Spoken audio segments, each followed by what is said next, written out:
The tail that wagged the comic. Milton Berle's outsized legacy. Remember the first time you saw a television set in a neighbor's living room window?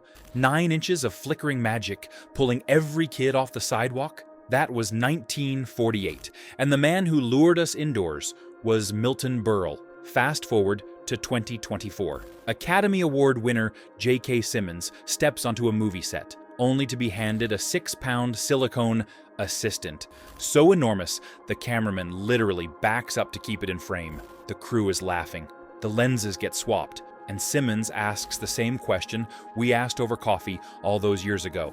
Could Uncle Milty's lore really be that big? Tonight we're going to peel back 6 decades of whispers. Steam room dares, wool-trouser wars, FCC memos, and one jaw-dropping Saturday Night Live rehearsal that still makes writers break out in a sweat. And because most of us remember black and white sets better than Bluetooth remotes, I'll take you through each chapter like an old friend sharing the inside scoop, pausing now and then so we can shake our heads together at how a single rumor could yank an entire network by the collar. Sit back, pour yourself a cup of something comforting, and keep that volume knob ready, because every section gets a little wilder, right up to the moment when primetime censors threw in the towel, and America found out what Mr. Television had been hiding all along. Tuesday nights, the streets went silent. Picture a humid summer evening in 1948. Storefront radios hum with baseball scores, but every living room window on the block flickers the same image: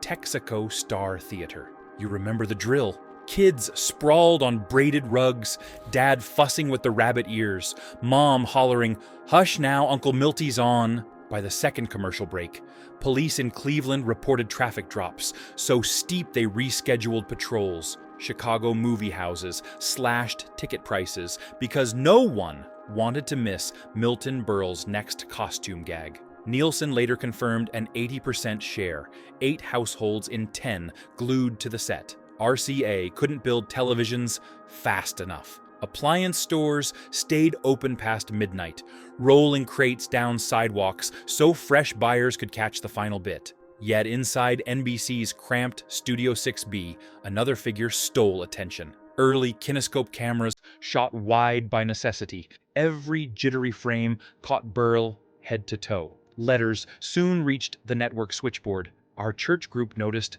movement. Sponsors fretted. Wardrobe chief Leonard Petrillo tried thicker gabardine, double-stitched seams, even curtain material from the prop department. Nothing blunted the outline. Berle, ever the rascal, greeted panic with a wink. Off camera, he dubbed his trousers the most expensive prop on television, cracking that it deserved, billing above Texaco's cloverleaf logo. Lawyers didn't laugh. They drafted something called Visibility Risk Level 2, warning producers to frame tighter or face angry chapters. But you and I know live TV in '48 offered no second takes, and the more NBC squirmed, the more viewers leaned forward, eyes sparkling like kids at a county fair sideshow. And that curiosity, yours, mine, the nation's, set the stage for a backstage dare that would echo through Friars Club locker rooms and Vegas showrooms alike. Just take out enough to win. Slide ahead a few years to the Friars Club on East 55th. You may recall the place. Mahogany lockers, steam thick enough to fog bifocals, laughter bouncing off tile. One afternoon, a hotshot comic, name long forgotten, decides to challenge Berle in the men's bath. "Let's see if the rumors hold water," he smirks, a dozen towel-clad onlookers egging him on. Berle leans back, cigar glowing, and answers with that cat who swallowed the canary grin we'd seen 100 times on Tuesday nights. Then he utters the line that would cement the tall tale. "Kid, I'll only pull out enough to win." No show, no measuring tape, just the perfect punchline, and the room erupts. By dinner, the story travels down Broadway. By dawn, it's headline fodder for Walter Winchell's gossip column. Vegas bookmakers, ever scouting new attractions, jack Berle's fee to $25,000 a night. Mind you, that's when a family sedan cost $1,500. Meanwhile, Life magazine shelves a wholesome cover, picturing Uncle Milty reading bedtime stories. Editors worry any innocent photo will now draw a wink and a nudge. For Berle, the quip is a double-edged sword. The Friars' laugh turns into a tape measure gag on every nightclub bill.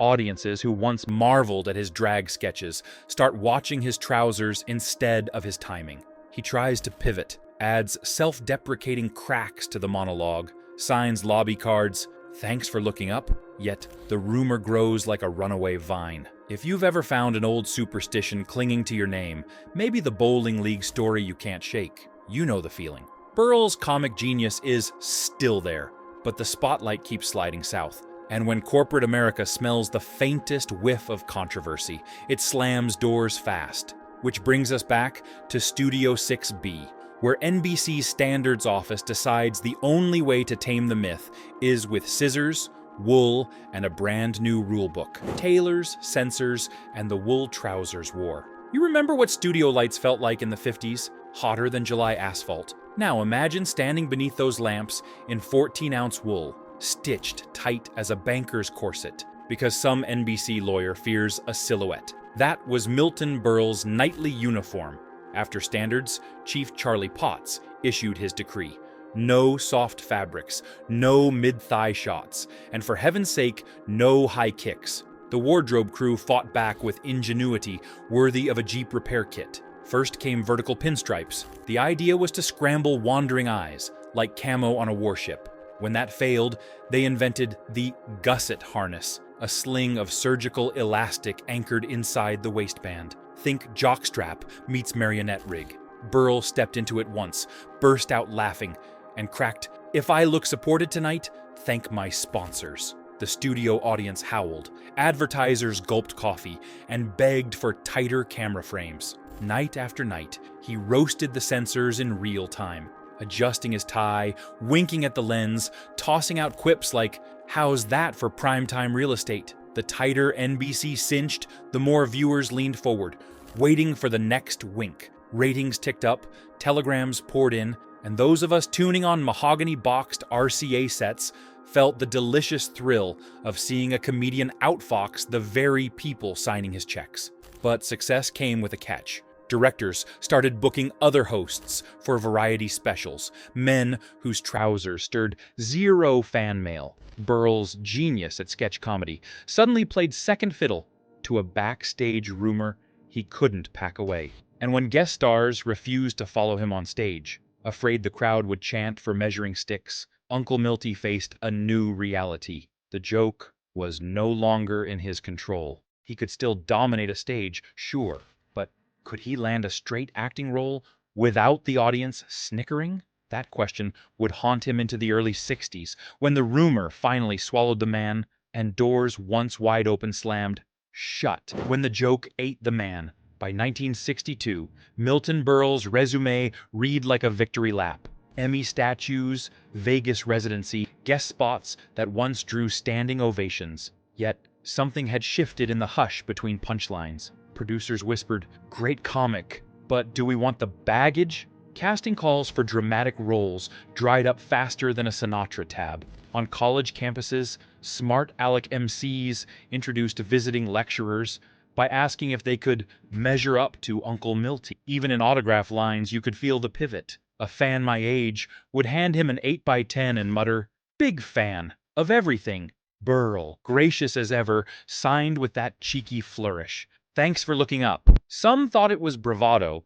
Others saw a man painting a smile over frustration. Because every time he tried to sell pathos instead of punchlines, the audience waited for that gag. Directors of "It's a mad, mad, mad, mad world" kept cameras chest high. A planned Broadway revival dropped him after preview. Crowds chuckled at his first entrance, sight unseen below the belt. Imagine working your craft for 50 years, only to find the spotlight stuck on a rumor. Many of us remember being pigeonholed. Maybe you were the math whiz, the class clown, the beauty pageant girl, and no matter how life moved on, people froze you in that snapshot. Berle lived that times 1,000, televised coast to coast. So Uncle Milty leaned into the one stage, still guaranteed to pay: late-night talk shows. He swapped tailored suits for loose slacks, peppered his set with size jokes before the host could. Better to own the punchline than be blindsided by it.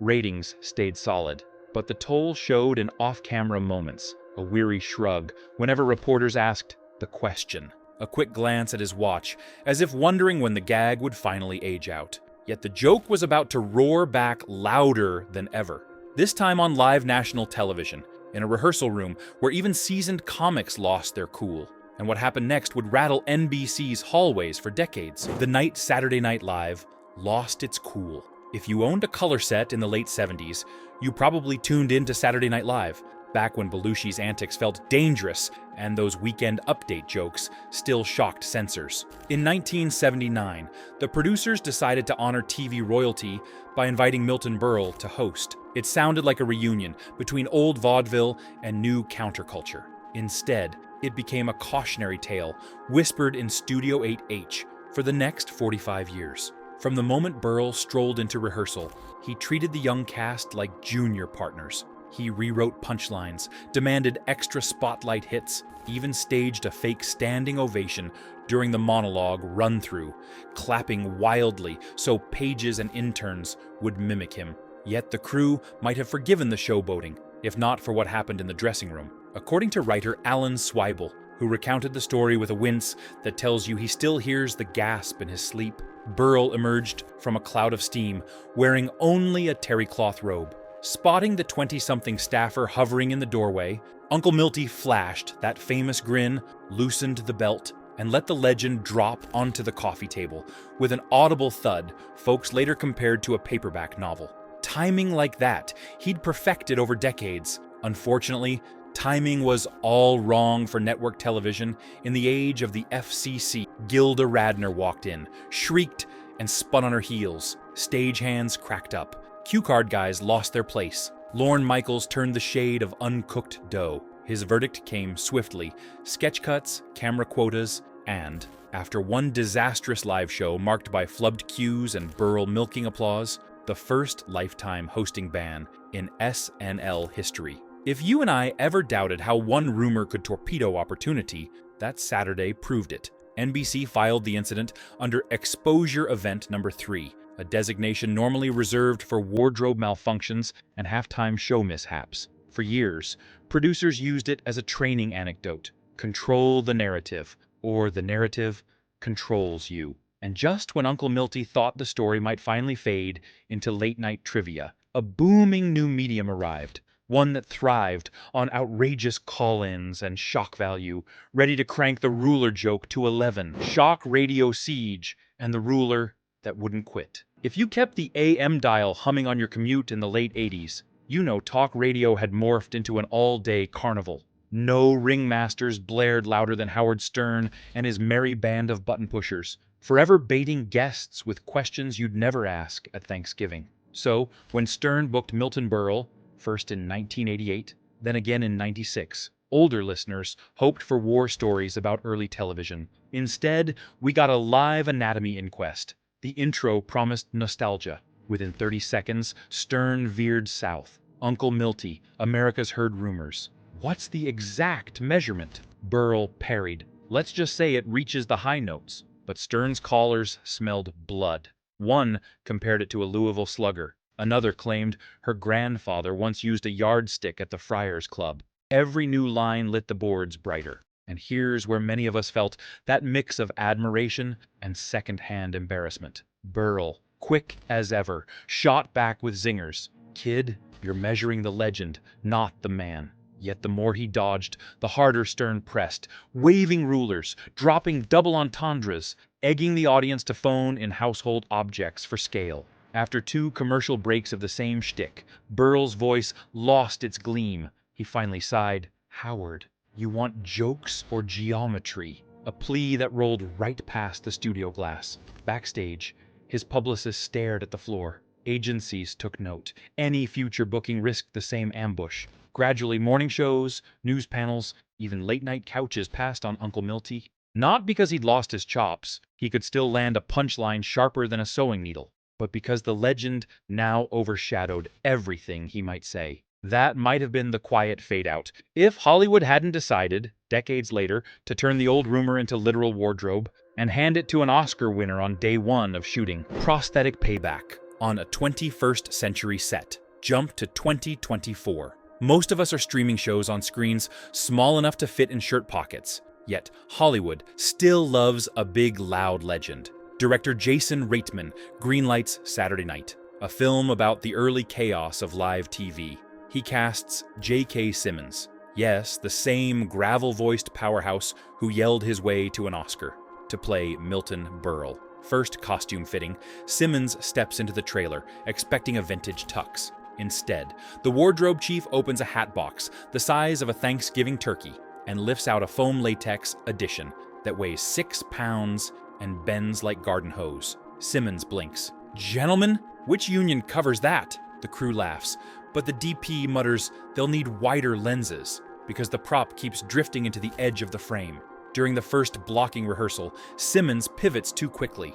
The prosthetic swings, smacks the hardwood with a crack that echoes off rafters. Grip crews freeze.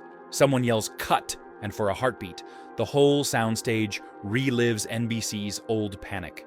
Reitman, clever devil, decides to lean in. "Shoot wide," he tells the cameras. "Let the myth fill the room." Word leaks by lunchtime. A still photo, Simmons in suspenders, prop shadow stretching like a third leg, hits social media. And by sundown, every nostalgia blog, from LA to Liverpool, is asking the same question you and I chuckled over in '48. Was Uncle Milty really packing that kind of heat? What strikes me, friends, is the symmetry. 76 years after Berle's kinescope silhouette, set sponsors squirming.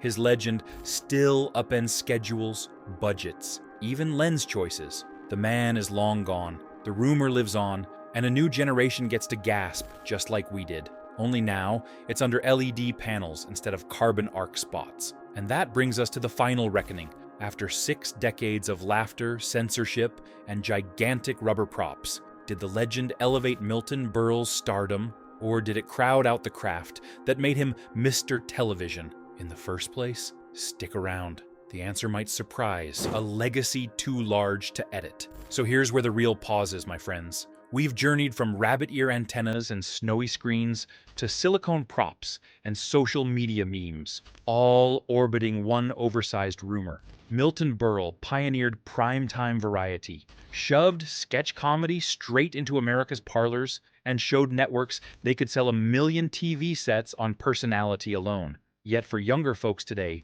his name cues a ruler joke before a single punchline rolls off the tongue. Was that rumor a blessing? An unforgettable hook that guaranteed headlines? Or a curse that boxed him into novelty? Maybe it's both. We elders know life's dance seldom plays one tune. Victories and vexations mingle like static in the signal. Berle harnessed the buzz when it filled theaters, then winced when it slammed doors. Even in that SNL debacle, the man couldn't resist the showman's instinct to leave him talking. And talk they still do. Proof that lore, however unruly, keeps memories alive. Now I'm handing the mic to you. Tell us your very first Milton Berle memory. Was it that Tuesday night ritual with the family? A Friars Club anecdote? Or maybe the day you bought your first TV just to see what the fuss was about? Drop those recollections in the comments. Let's see whose story goes back the farthest, and whether the rumor colored your view back then. While you're there, tap subscribe so we can keep swapping stories. Only folks who lived through the golden age truly understand. Because in the end, rumors fade, props gather dust. But the laughter we shared on those long ago Tuesdays, that's the part no censor can ever cut.